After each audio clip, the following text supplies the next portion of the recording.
Everyone is speaking out on this as two transfer portal acquisitions have left one Ohio State Buckeyes starting spot in jeopardy for the upcoming season, and we got to break it all down. What's up, guys? I'm Matt Long. Welcome to Columbus Football 365. If you're an Ohio State football fan, please hit that subscribe button. It really helps me out a ton.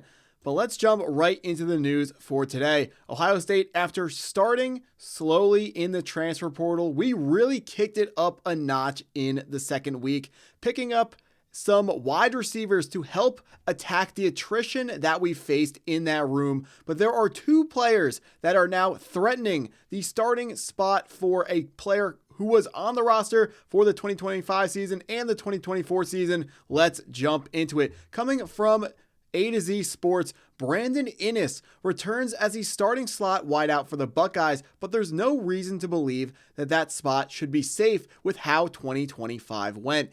Brandon Inniss had 36 catches for 271 yards and 3 touchdowns. Devin McHune and Kyle Parker bring proven speed and will help take the pressure off of Jeremiah Smith. While Brandon Inniss does some good things, he hasn't shown game-breaking speed or explosiveness. If Ohio State can get that out of one of the transfer portal wideouts, that wideout could cut into Brandon Inniss's playing time. The Buckeyes had a great duo of Jeremiah Smith and Carnell Tate in 2026, but the offense still lacked explosiveness. The hope in Columbus is that speed was upgraded in the portal, and that was the Buckeyes swapping out Mylan Graham and Quincy Porter with Devin McHune and Kyle Parker was the right call. So there was a lot of movement, especially at the wide receiver position for Ohio State in the transfer portal. And of course, we'll have ramifications on what next year's starting lineup is going to look like. What we are currently looking at is what the projection should be. Obviously, Jeremiah Smith is going to be our number one wide receiver. College football's best wide receiver over the last 2 years will be returning for his junior season to the Ohio State Buckeyes to play in what should be his third and final year of college football. You can really never say never with NIL, but he might be the first overall draft pick in 2027. He will be gone after this season, and hopefully we can let him go with another national championship. The other wide receiver in the top right is our prize wide receiver recruit, Chris Henry Jr.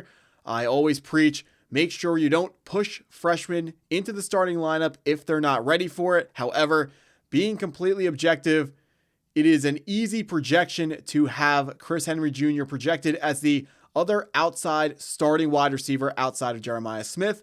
But then that leaves us with the question of who is going to be the slot receiver. And before we answer that question, whenever you get the opportunity to bring up Chris Henry Jr.'s player profile, you just got to bring it up.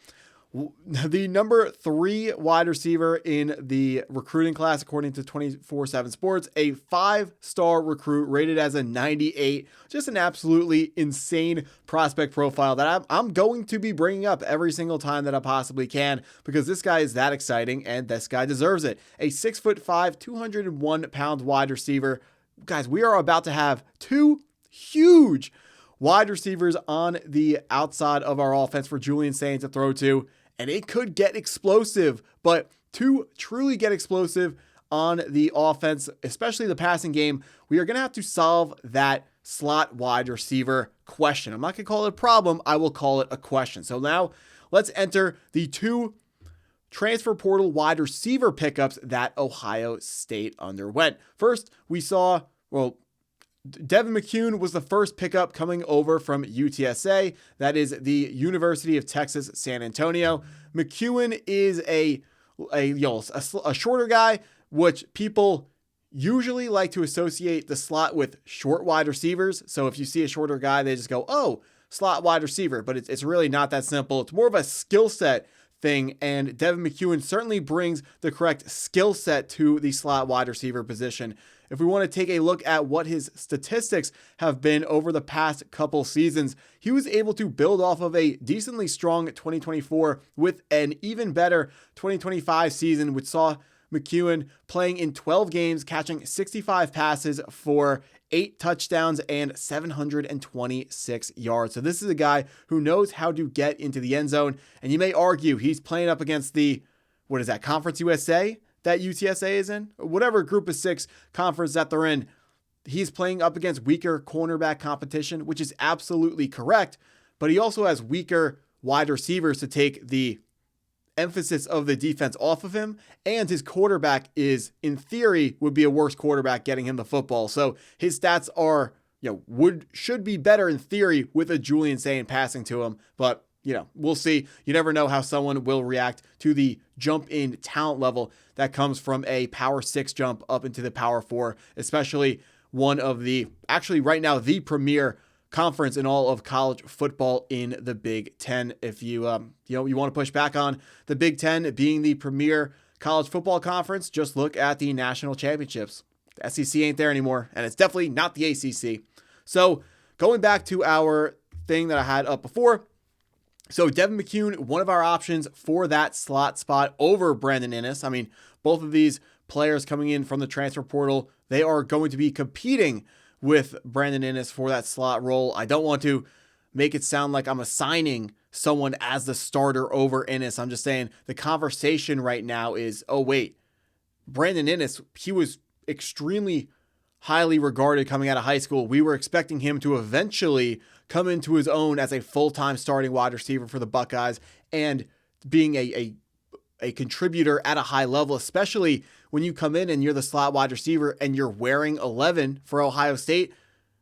Whether this is fair or not, it's actually not fair, but you're thinking of Jackson Smith-Njigba. You see number 11 out of the slot in 2024, you're thinking of JSN. It's just natural. That's how it's going to work. So the other receiver we have competing against Devin McHune and Brandon Inniss for this final role is going to be wide receiver Kyle Parker from LSU. Kyle Parker comes over to LSU because he has a connection, or at least partially because he has a connection to Ohio State's new wide receiver coach, Cortez Hankton. Cortez Hankton spent the last couple years down in Baton Rouge as the wide receivers coach for LSU and now brought Kyle Parker to the Buckeyes. Kyle Parker, 5'11", 195 pounds. So for the people that, think shorter wide receiver, slot wide receiver, that's pretty much your slot wide receiver build right there. 3-star transfer, rated as an 87 in the transfer portal, the 65th ranked receiver, and the 327th overall player ranking in the transfer portal. All these rankings coming from 24/7 Sports. But Kyle Parker and Devin McHune, the argument for one of these two players taking over the slot role from Brandon Inniss is a want for explosive plays. We know Jeremiah Smith is stupid explosive. We are expecting Chris Henry Jr. to be explosive as well, but we had 2 explosive wide receivers last year in Carnell Tate and Jeremiah Smith, and overall the offense, it still felt like at times there was a ceiling on the offense that we could make good plays on a consistent basis, but we just couldn't get those explosives. We couldn't get it so far down the field whenever we wanted to.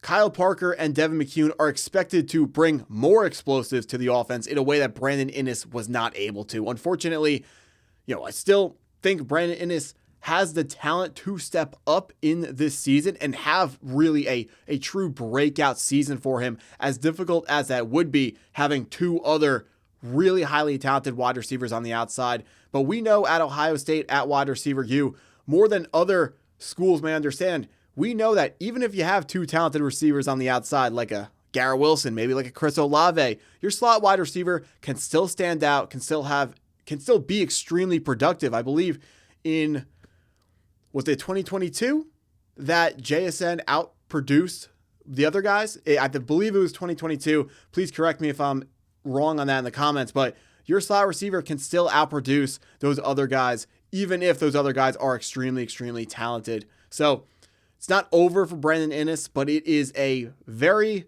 close. It's going to be tough for him to earn that slot role for 2026. And I think it is a very, very, very interesting conversation because, it's just at Ohio State, wide receivers and the wide receiver room is always on your mind because of the history of the guys who just came out and how much change happened in the transfer portal. But I'd love to hear you guys' thoughts on this, on who is going to be the slot wide receiver for the Ohio State Buckeyes next year in 2026.